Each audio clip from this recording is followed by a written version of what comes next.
Hello, everybody, and thank you for tuning in to the Liberty Report. With us today, we have Chris Rossini, our co-host. Chris, nice to have you here today. It's great to be with you, Dr. Paul. Good. We're going to talk about one thing for sure. It's in the news, and that has to do with the potential or the early signs of what the foreign policy is going to be like in the next administration. And there is going to be a next administration. Somebody would like to think there's a real contest going on, and other people would say the next administration is an opportunity for Trump to have his second chance at this. But foreign policy is shifting. They're talking about it, and then with the resignation of the candidacy of Biden, this has opened up the doors, and it's surprising. There have been, here they pick somebody that's less popular than Biden, but immediately there's some polling done. It's some of the polls. Harris beats Trump. So we'll see what happens. But that's in the news, and we want to visit in a few minutes about the foreign policy, what's going on right now. But to open up, though, I wanted to talk about a little bit about the economic policy, because that's in flux too. Some people like to think of economics separate from foreign policy and war, but it isn't. It's all the one thing. It's all the spending. It's all the inflation. I believe we're in a period of time, I would define it as stagflation. We've talked about that off and on. But there's a lot of things in this country that they hide, and they don't say, oh, that area, 30% of the people are in depression or something like that. They say, yeah, but look at all the new jobs. But they never tell you they're all government jobs. So, and they don't mention the fact that the real wage has not gone up. It has not kept up with inflation. And that's traditional. If there's an inflation rate, a price inflation rate of 10%, and the wages for the working person gets an increase of 5%.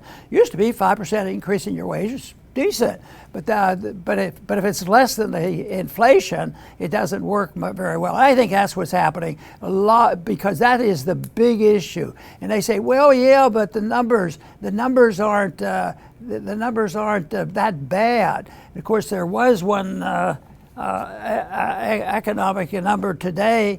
Yesterday that came out, in the one that the Fed watches, and it said that, well, maybe it ticked up a little bit. Maybe there is a little bit more inflation. So they're arguing back that there is no bubble, and the inflation we can control, and all this. It reminds me, though, of the history of the 1920s, because the stock market was booming, and yet prices weren't going up, and there were some who, anticipated the collapse of the bubble that was in the stock market, and it did happen. But what misled them at that time was the fact that they looked at that prices did not go up in a nominal sense to make them worry about it, because at that time there was a tremendous increase in productivity by technology, and that kept the prices down. So that affected prices, but it didn't stop the inflation. The inflation is still pouring out, and they were inflating in the 20s, and finally the bubble burst, and we entered into the depression. So this is something. There's a lot of manipulation, with the Fed and with the government. They'll say, oh, the employment rate's not too bad. It's improving, but they might count only the government workers or concentrate on the government work. Right now we live in an age where people have become aware of the fact that governments lie quite frequently, and they'll lie about these statistics too, because the people in office, and even the Federal Reserve contributes to it. Lie, fib, mislead people, and say that they're controlling everything is okay, because they're afraid that the people can't handle the truth. And in a way, there's some truth to that, but the people who become knowledgeable about it recognize it and they have to defend themselves, but it becomes very, very confusing to the average person on what's happening. Then they blame the wrong things. They come in and blame price gouging, hurricanes, all these things. COVID, that caused all the inflation. Well, indirectly, it contributed to it. The prices did go up, and the prices, when they go up, whether it's for war overseas or war here at home with COVID, when the deficits are run up, it's something the people want usually, and that debt has to be monetized because they don't have any money in the bank. The government's broke, so they don't have any money, and it's pretty tough raising taxes real fast. But boy, they can print money real fast. So it's bipartisan. It happens all the time. You hear two different stories, but the thing of it is, the bottom line, the best thing for people to watch if they have this concern is, what's happening to their purchasing power when they go to the grocery store. Now, we partner with Birch Gold Group mainly because they're in the business of trying to help people understand what's happening and protect their assets, because it gets to be tougher. The rules are very flexible, and you can't depend on the rules. But on some things you can depend on. You can depend on government spending and monetizing of that debt, and the building up of a distorted, malinvested community, and you can expect a correction to that.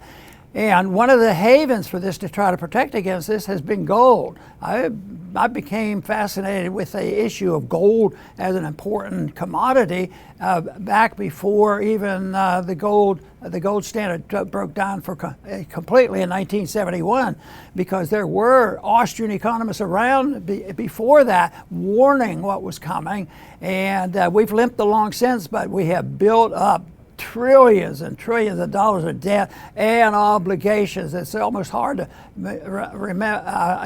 figure out what it is. It used to be millions and billions, but now it's into the trillions of dollars. And I'm amazed. They just, okay, they talk about it to make sure the people know they're concerned about it, but they really don't do anything about it. So there's no cuts.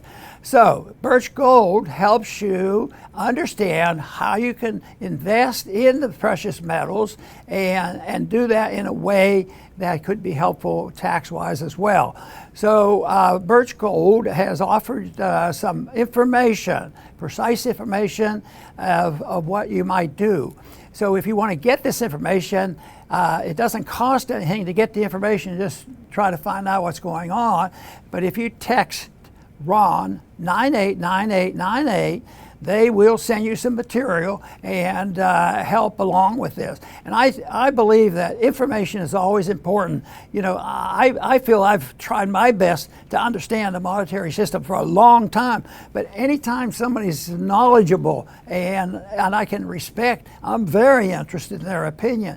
So even if you have an inkling about gold and have a little bit, you might, if you're looking on how this can be managed in a different way than using tax money, it's worthwhile. So once again, if you want to get this free information, text Ron 989898. And I'm sure you'll be pleased with getting introduced if you have not heard about this before. But now I want to go with Chris and talk a little bit about our foreign policy and the shifting and the disagreements about the two parties and the people. And there's all this argument going on. But I'll start off by saying, just like inflation and spending, it's a bipartisan deal. And that's why it'll be couched in different terms. But if you're an interventionist on monetary policy and you're not willing to cut the spending, certain things are happening and both sides are guilty. So one thing that I've not accepted is when the Republicans, gang up on Biden, and he deserves plenty, but it has to be for the right thing, because they said Biden caused all this inflation. Well, when the Republicans were in charge, they inflated like crazy and ran up the debt, horrendously. And so you have to think of it more in terms of the deficits that are running. But but regulations can play a part. You know, you can, like just in the in the 30s, prices were kept down because there was a free market in a lot of things, and productivity kept prices down. So regulations can aggravate it, but it's the spending and the debt that has to be very, very much concentrated on. But now we have to try to sort out what Biden was doing, what Trump had done, and what Trump will likely do, because he's likely going to be the next president. But who knows what happens in this world. But it is in flux because they don't have an anchor. They don't have something to tie themselves to. You know, the unit of account. I think the unit of account is so important, and we have, and it was totally eliminated in 1971, and that's why this has been building, especially since 1971. So, Chris, what do you think's going on here, and what do you think's going to happen? Yeah, Dr. Paul. Well, first we have to talk about how we got here. We went from years of COVID tyranny, perhaps the biggest crime in the history of the world, those years. From years of that seamlessly, we transitioned to this Ukraine conflict. And all of a sudden, all the COVID went, under the rug. All the perpetrators that were on television, we know who all of them are, they scattered into the shadows, never to be seen again. They were on TV telling you how you're going to die if you don't obey them, and then they're just gone. And then everything was replaced with Ukraine flags. There were Ukraine flags everywhere you looked on Twitter. People were putting them next to their names. I remember going to the airport, and the airport had big signs saying that we stand with Ukraine. They were selling T-shirts. And now here we are. Hundreds of billions of dollars have been siphoned away that we could have used in our country. They're gone.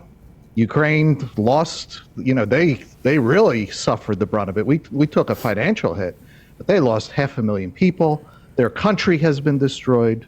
And now, it's the writing is on the wall. Trump, I saw him with Vance doing a interview, and he says, he goes, Russia beat Hitler. He said, Russia beat Napoleon. Yeah, he's stating the obvious. There was no chance, for Ukraine. But look at the lies. We went from COVID lies to Ukraine has to beat Putin because he's going to conquer all of Europe.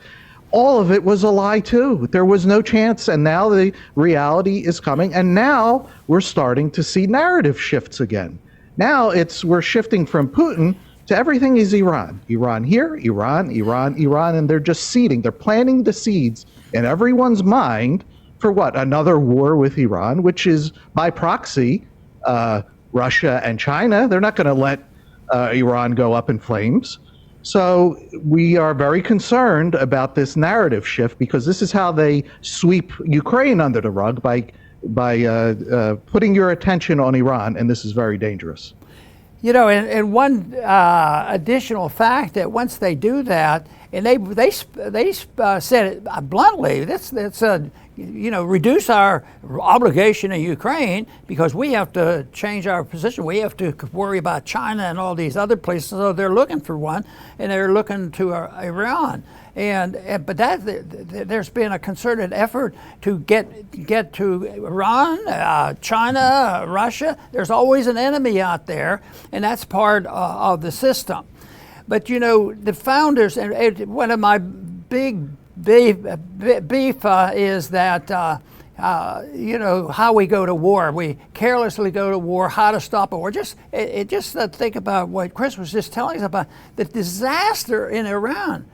And then they say, oh, well, that's not a war, that's a police action. That's the way it started back when Truman got us into Korea. They didn't want to say it was a war because the Constitution has something to say about that. It should be only pursued with the consent of the people by a vote in the Congress.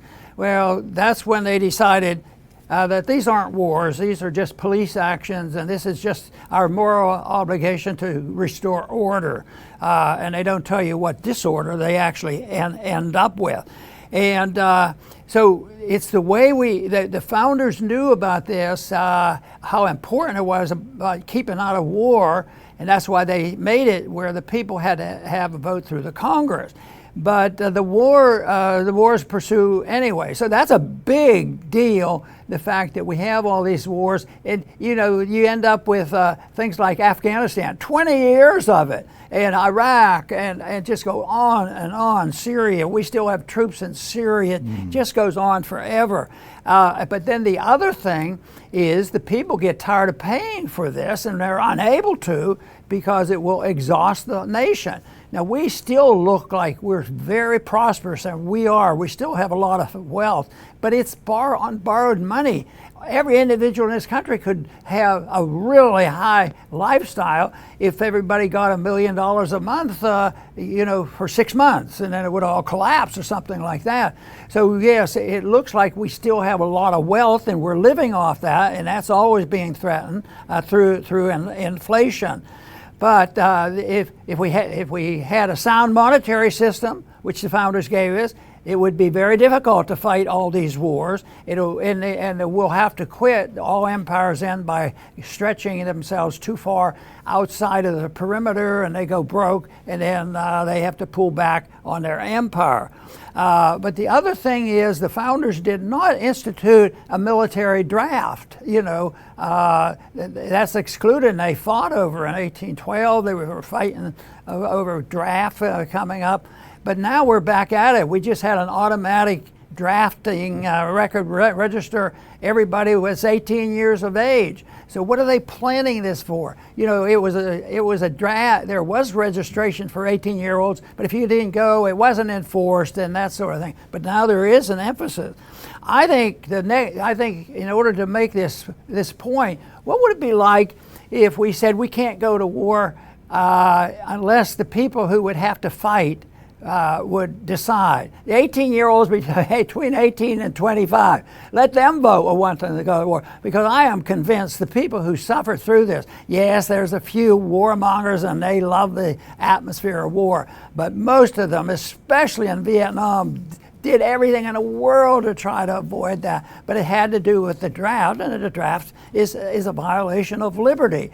But if we allowed them to vote, I would say we'd have less wars. I've argued the case that it isn't like young people in one country from 18 to 25 get together with the young people in Russia or China and say, hey, let's have a war. Things are dull. There's boring. Let's really have a war. I bet that's lots of fun. But then they're the ones who suffer. They suffer, and who suffers the financial? People get rich over wars, like the military-industrial complex. But there's a lot of people who get poor.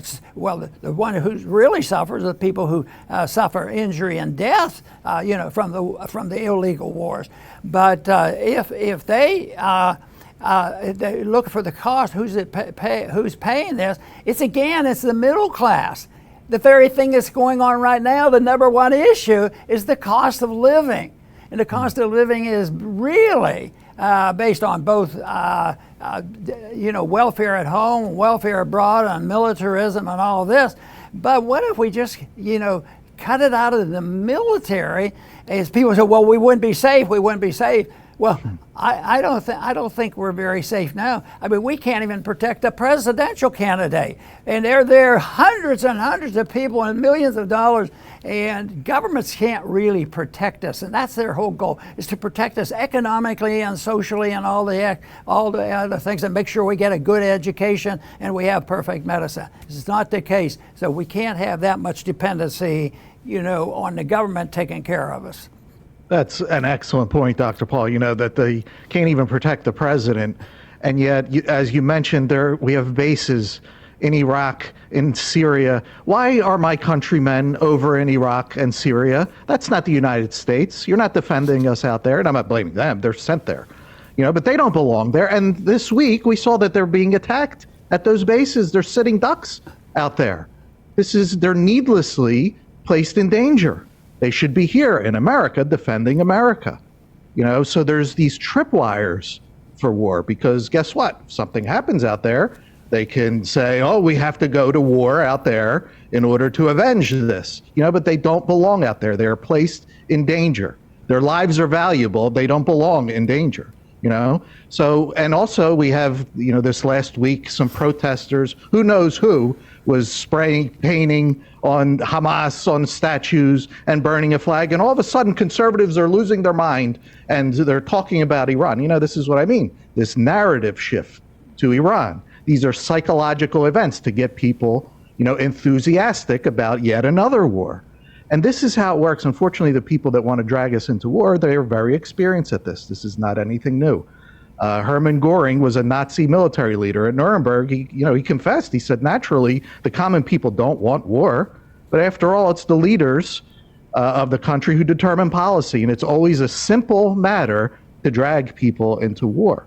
And he said, the people can always be brought to the bidding of the leaders. He said, that is easy, And Joseph Goebbels, the propaganda of the Nazis, he said, think of the press as a great keyboard that the government can play. I mean, is that not our press?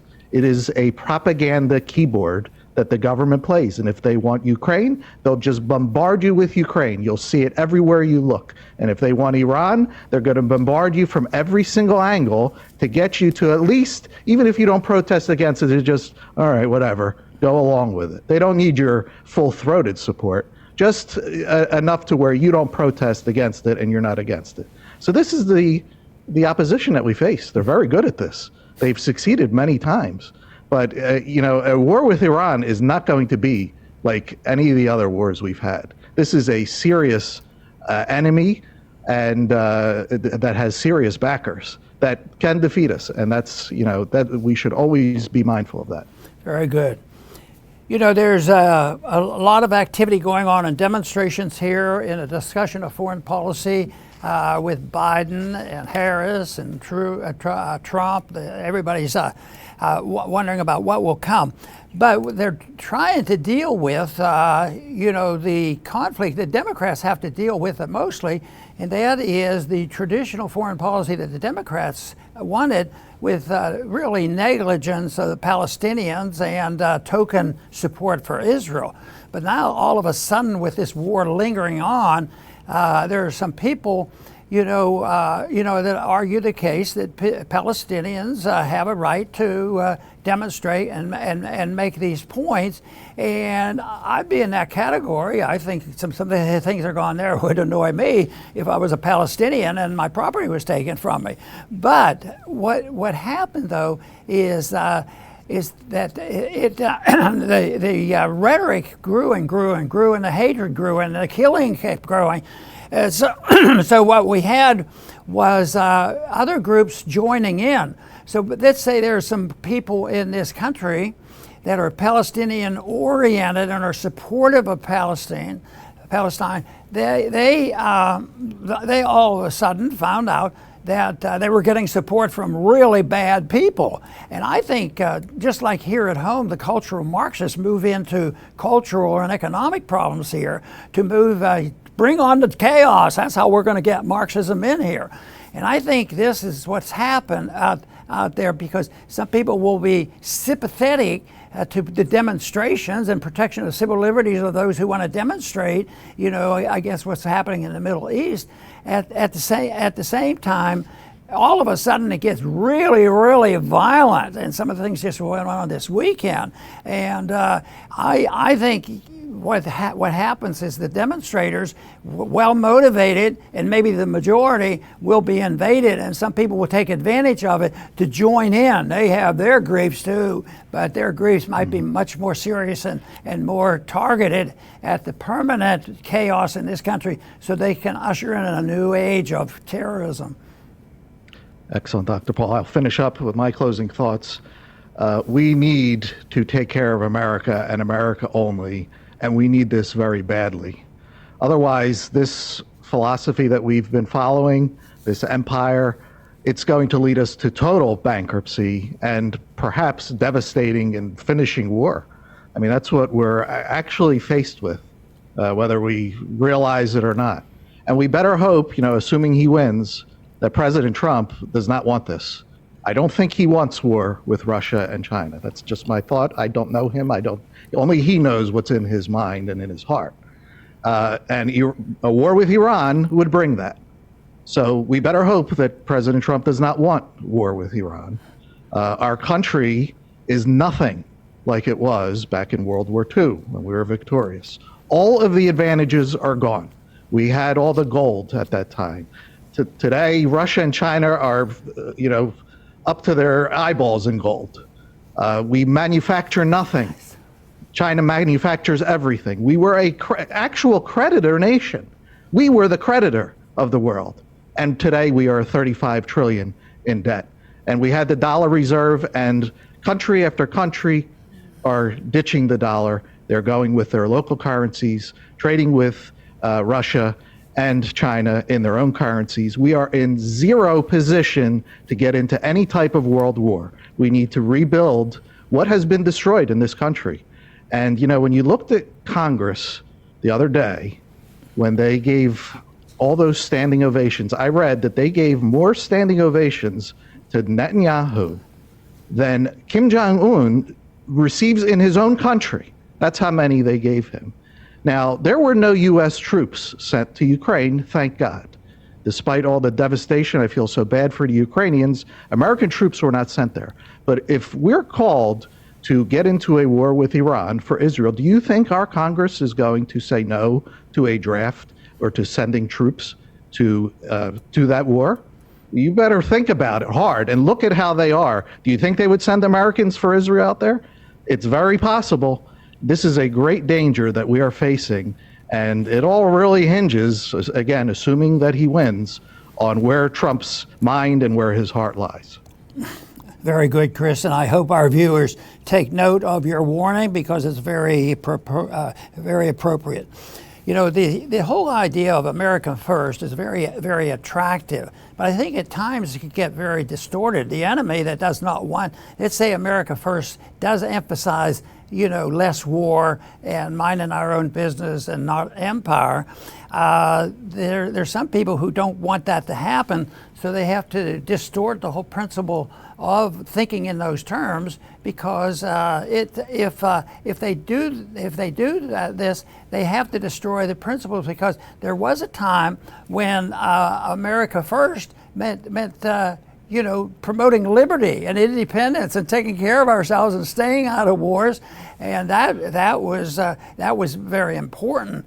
But and the other thing that happens is they turn around and make it say, like, you guys that want the non-intervention and you don't want these wars, you're a bunch of isolationists, and you're the ones that made us weaken. You're the ones who caused World War II, and on. They do this, but they're just demagogues for it. But I like the notion, because it's never been perfect, but it's been involved with America First. If America First should be, because in our early history, we were looked up to because it was unique and it was different. And our Constitution was very unique and different. And I think America First is in the presentation and examples and setting the standards for what a free society ought to be. It was never perfect. The Constitution is not perfect, but it did represent a serious and significant improvement on the thinking of what government should be like. And if we thought more in promoting becoming first in the world, America First, in the presentation of liberty, it would be a lot different, because we have to refute the people that come along, a bunch of isolationists, and yet I see non-intervention as the opposite of isolation, because you're friends with people, you trade with people, you don't cheat people with a bad monetary system, you don't use force to take countries and pretend that we can protect everybody. So it's quite a bit different, and the definition of American First and their intent is very important, but the many who still believe in it and the origination of it was mainly motivated to promote the goodness of America, and I think that's a pretty good idea. I want to thank everybody for tuning in today to the Liberty Report. Please come back soon.